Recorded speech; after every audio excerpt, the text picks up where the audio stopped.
সবাইকে আর একটা নতুন ভিডিওতে। আজকের ভিডিওটা এখান থেকে শুরু করলাম।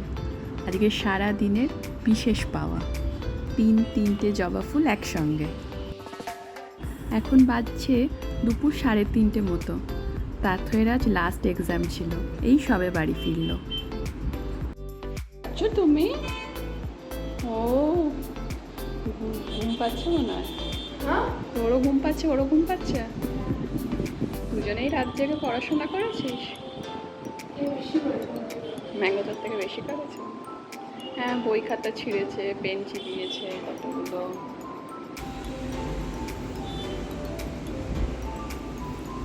দুজনেই সারা রাত জেগে পড়াশোনা করে পরীক্ষা দিয়ে টায়ার্ড।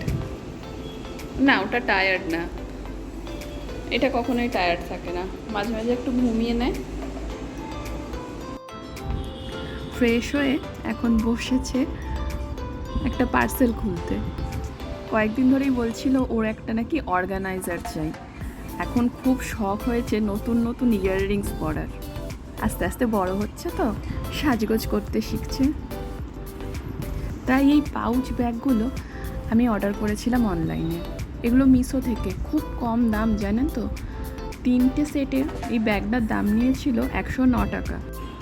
কোয়ালিটিও কিন্তু খুব ভালো, চেনের কোয়ালিটিটা খুব ভালো, আর কোনো ডেলিভারি চার্জ আলাদা করে লাগেনি। অনলাইনে কিন্তু অনেক সময় ভালো জিনিসও পাওয়া যায়, একটু শুধু রিভিউটা দেখে নিতে হয়। এই যে ম্যাডামের মুখের হাসিটা দেখেছেন, কি আনন্দ। বলছে এটাতে রাখবে চুলের সমস্ত ক্লিপ, একটাতে রাখবে কানের দুল, আর একটাতে কি রাখবে সে কিছু বুঝে পাচ্ছে না। বলছে একটা নাকি আমাকে গিফট করবে। যেমন কথা তেমন কাজ।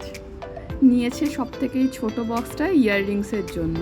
খুব বেশি তো ইয়াররিংস নেই, ওই 2-4টে রেখেছে। ওটা পরে দেখাই। এটাতে হচ্ছে রেখেছে যত রকমের মাথার ক্লিপ, বো, ক্ল্যাচার, এই সব কিছু। আর এটা দিয়েছে আমাকে, আমিও গুছিয়ে রেখে দিয়েছি যত আমার জাং জুয়েলারি ছিল তার কিছুটা। প্রায় সন্ধে হয়ে গেছে, রান্নাঘরের কাজে লেগে পড়েছি। ফ্রিজে কয়েকদিন ধরেই এই 2-3টে বিট পড়েছিল। বিটের তরকারি আমার বাড়িতে কেউ খেতে চায় না, তাই আজকে বিট দিয়ে দুটো অন্যরকম রেসিপি বানাবো। বিটগুলোকে কেটে প্রথমে মিক্সিতে বেটে নিয়েছি। ওই 4-5 চামচ মতো বিট বাটা, তার সঙ্গে আটা, একটু নুন আর তেল দিয়ে মেখে নেব। এটা দিয়ে বানাবো বিটের পরোটা। যেরকম নর্মাল আমরা আটা মাখি ওই রকমই মাখবো। আর ওই মিক্সার গ্রাইন্ডারে যে বিটের জলটা ছিল সেটা দিয়ে আটাটা মাখবো। খুব সিম্পলভাবেই রান্নাটা, কিন্তু বিটটাও পেটে যাবে আর বুঝতেও পারবে না যে বিট খাচ্ছি। ঘরে যদি বাচ্চা থাকে, মাঝে মাঝে এরকম নতুন নতুন দেখতে খাবার বানিয়ে দিলে কিন্তু খেতে মজা লাগে, বুঝতেও পারবে না ভেতরে কিছু একটা সবজিও আছে। যদিও তাথই সবজি খেতে পছন্দই করে, কিন্তু এই বিটের তরকারি কিছুতেই খায় না। ওই বিটের এই পরোটা বানিয়ে দিলে খাবে। আর একটা আমি বানাই বিট বাটা, সেটাও বানিয়ে দেখাবো এরপরে।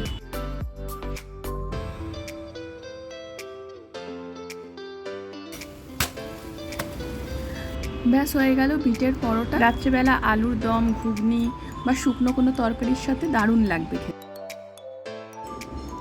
আর একটা যেই রেসিপি বলছিলাম বিট বাটা, সেটার জন্য বাকি সেই বিটগুলো তার মধ্যে দিলাম ওই হাফ মতো টমেটো। এবার দেবো একটু রসুন, খোসা ছাড়িয়ে নিয়ে মিক্সিতে সবগুলো একসঙ্গে বেটে নেব। একটু কাঁচা লঙ্কাও দিয়েছিলাম, ওই 2টো মতো। বিটটা বাটা হয়ে গেছে। এটা খুব পেস্ট করে বাটা হবে না, একটু দানা দানা থাকবে। কড়াইতে এবার সর্ষের তেল দেবো, আর তেলটা গরম হয়ে যাওয়ার পরে আস্তে আস্তে বিট বাটাটা দিয়ে দেবো এর মধ্যে। ব্যাস, আর কোনো ব্যাপার নেই। এবার শুধু স্বাদ মতো নুন, একটু মিষ্টি আর একটু ঝাল, মানে লঙ্কা গুঁড়ো দেব।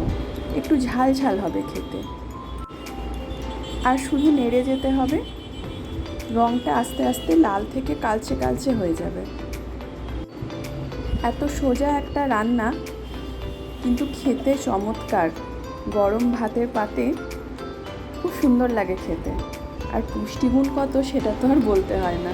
এটাই ধনে পাতাটা কিন্তু মাস্ট। আমার কাছে ছিল না তাই দিতে পারিনি, কিন্তু ধনে পাতা দিলে টেস্টটা আরও বেশি ভালো হয়। ও বলতে ভুলে গেছি, এই পুরো রান্নাটাই কিন্তু গ্যাসটা সিম করে করতে হবে, মানে অল্প আঁচে করতে হবে। ব্যাস ডান। খুব সহজ রেসিপি, ভাতের সাথে খেয়ে দেখবেন আর অবশ্যই আমাকে জানাবেন কেমন খেলেন। প্রায় রাত হয়ে এলো, আজকে আর পড়াশোনার চাপ নেই, পুরো সন্ধেই ছুটি। আজকের ভিডিওটা এখানেই শেষ করি। যদি আপনাদের কিছু ভালো লেগে থাকে তাহলে ভিডিওটা একটু লাইক আর শেয়ার করে দেবেন, আর অবশ্যই আমার চ্যানেলটা সাবস্ক্রাইব করবেন। আজ আসি, আবার চলে আসবো নতুন একটা ভিডিও নিয়ে।